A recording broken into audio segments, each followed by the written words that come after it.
For the plant-based homestead prepper, where we make prepping fun.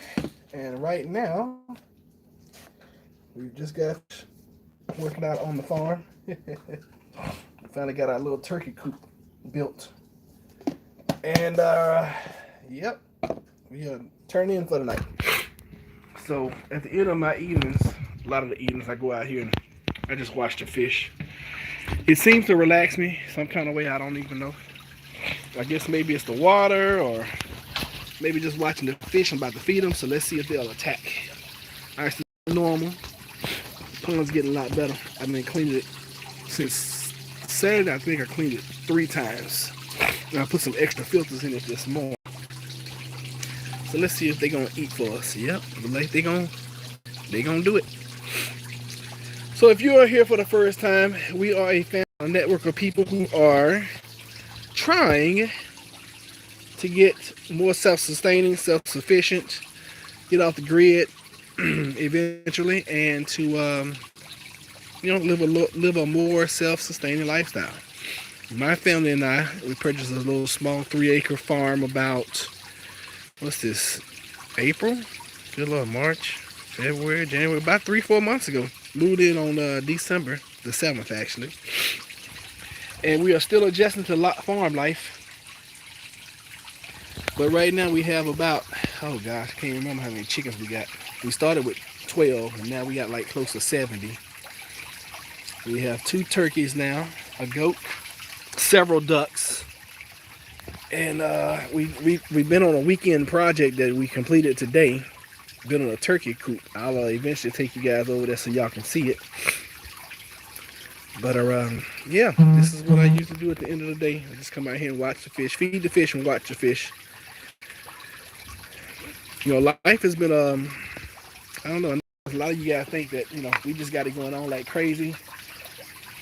But something changed with me. Something happened when my wife got diagnosed with this cancer. It really just put a lot of things in perspective. A lot of things that I was taking for granted. I try to be more thankful for now. When you have somebody that you are really close to, and they go through a scary time like what we've gone through, it really makes you start to think. You start thinking about a whole bunch of things, and a lot of the nonsense that was a part of my life, I've tried to just eliminate it. The silly stuff that that was going on, I just try not to be so silly anymore. I guess, if that makes any sense. Like I said, we just came in. Jennifer ran straight to like I need a bath in the worst way, so she's in there in the shower already. So I'm out here just chilling with the fish, and just wanted to show you guys, this little small oasis. It's a really big pond, by the way. I'm at the end. This is one end right here, and that's the other end down there. So this is roughly about 1,200 gallons. I just wish that it was, which would have been a modern marvel if the people who had done it, and I'm glad they did it, but I wish they had built it to the point where it was like right there underneath that window, and I wish it was glass. That would have been really, really expensive to do. And this is expensive in itself. This thing has like a 20-year Goodyear liner in it. So I'm thankful, but I wish I could see underneath. Maybe I'll get me a fish cam one day, and we'll see if we can't do a live, underwater or something. I don't know. We'll figure it out. But one thing that I'm learning being on the farm is we always got a project, and I haven't even started my solar project yet, y'all. Haven't even started it. I think the next project we're gonna do. Let me see. We did the turkeys. We got to figure out what we're gonna do as far as fencing is concerned. But Jennifer she had to have me. She had to have a turkey coop because she didn't feel comfortable with the turkeys being in the stable. And I can relate. I can understand, because last week, about 4 o'clock in the morning, the cameras go off and I jump up because there's a fox that had gotten on the property and had gone in with the turkeys. So ever since then, Jeff's like, we got to build a turkey thing. I'm like, okay, cool, no problem, whatever. Fish everywhere, y'all. These are goldfish. There are some in there. Uh, and there's one really big goldfish. I don't know if y'all can see him right there, but yeah, I was informed that that is a really big goldfish. We got a rainbow koi, and then we got two. They're like dark brown. I've never seen that type of koi before, but they are really big, really huge. But yeah, we finally got that project done, and I can understand because she Jennifer is an animal lover to the 25th power. Well, I like animals, she love animals, so there was a risk that these turkeys could get attacked by a fox. So we made this enclosure, and it's like Fort Knox type. It will take an act of doggone Congress for an animal, outside animal, to get in it. Now, a human being can just go unlatch the door and just walk in. Well, you can't walk in. You got to duck under this piece of plywood that I put up. I think I'm gonna end up putting that on hinges as well, just gonna make it a little bit easier. But we'll see. We'll see how that works for us. For the time being, it's gonna work. It's gonna work great because they didn't have it before. Y'all make sure you hit the like button for me as you come in. If you like the content, if you don't, hey, hit the unlike.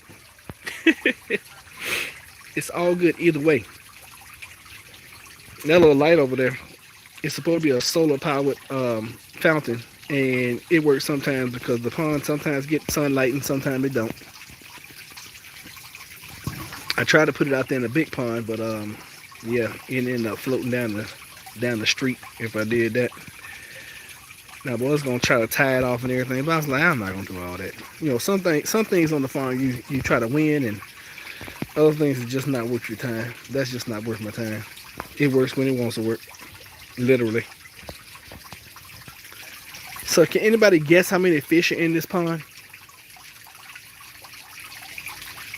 I don't even know, to be honest with you.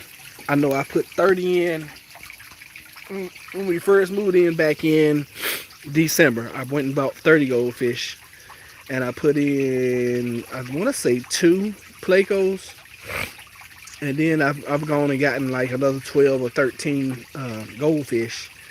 And last week I put in 5 Plecos. Jennifer said she saw one yesterday. I couldn't see it in the water. But hopefully they'll get big and they'll start taking care of this algae. We got a serious algae. I'm not going to say a problem, but we got a serious algae. Well, I just want to be able to see the bottom. Who knows if I'm going to ever be able to get the pond that clean. But I'm trying my best, and I'll probably get up tomorrow and I'll probably clean this filter out again. I think I'm going to do it every day or every other day until I get it where I want it. Look at them, y'all. Look at that rainbow. Look at that koi. Oh, he almost came up. He saw he was on camera, or she saw she was on camera. He was like, no. Yeah, the 2 big ones, they rarely come up. They are so big, y'all. They'll come up every now and then. They usually come right in this corner. They'll eat that koi food. That's the goldfish right there. I don't know if y'all can see him. Yep, there he is. And there's the rainbow koi right there. Y'all see him? Oh, that's one of the big ones. There's a big guy. Yep. Yeah, that's a big one right there. He's a big boy.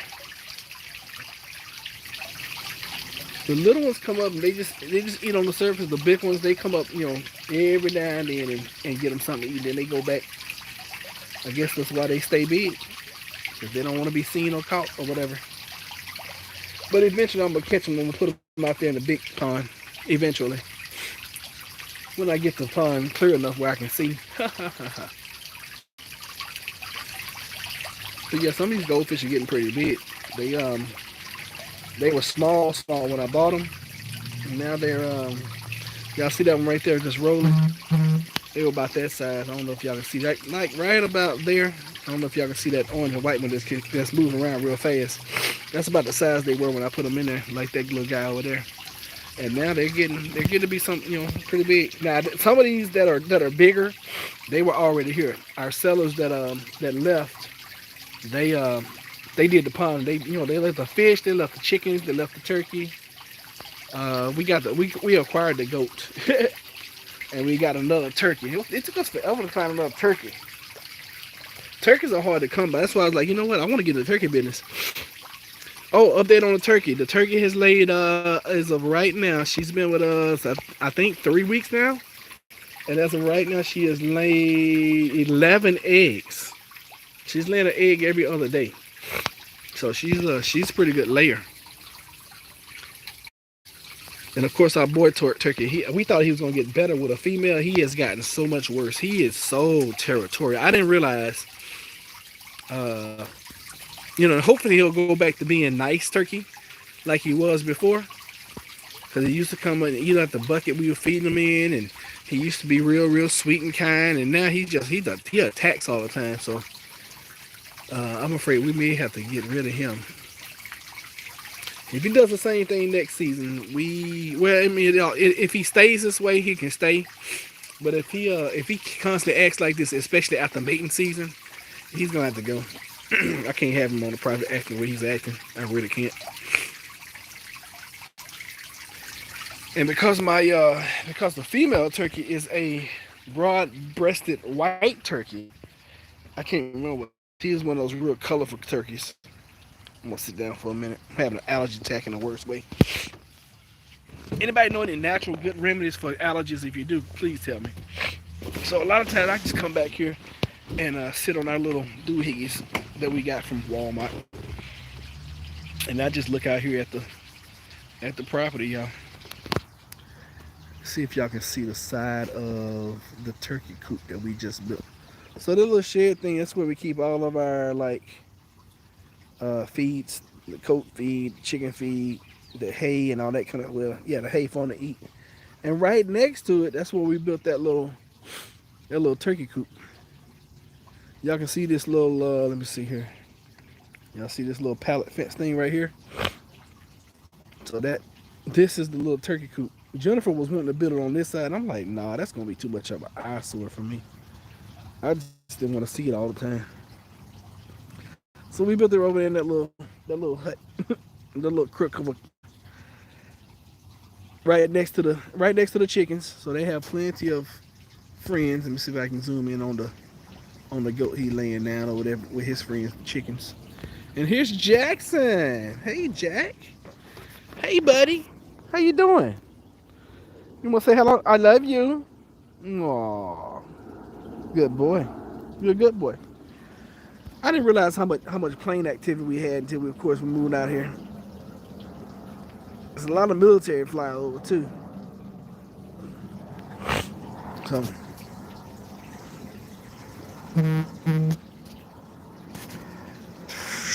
So I cut the backyard a while ago. It's getting a little tall, so I was like, let me cut it. I have yet to cut this little area right over here. This is where the chickens kind of graze and the goat graze all the time. So I have yet to cut that. I try to keep the backyard close because, our little doggies are so small. So I don't want them having any problems getting around because literally the grass will be taller than them in like 2 weeks if I don't cut it. But it's time to wind down. I'm still on call this week, so hopefully this phone doesn't ring. And just trying to relax. I'm in a mental spot right now, y'all, that I'm just trying to get myself together. Human, just like any and everybody else. So,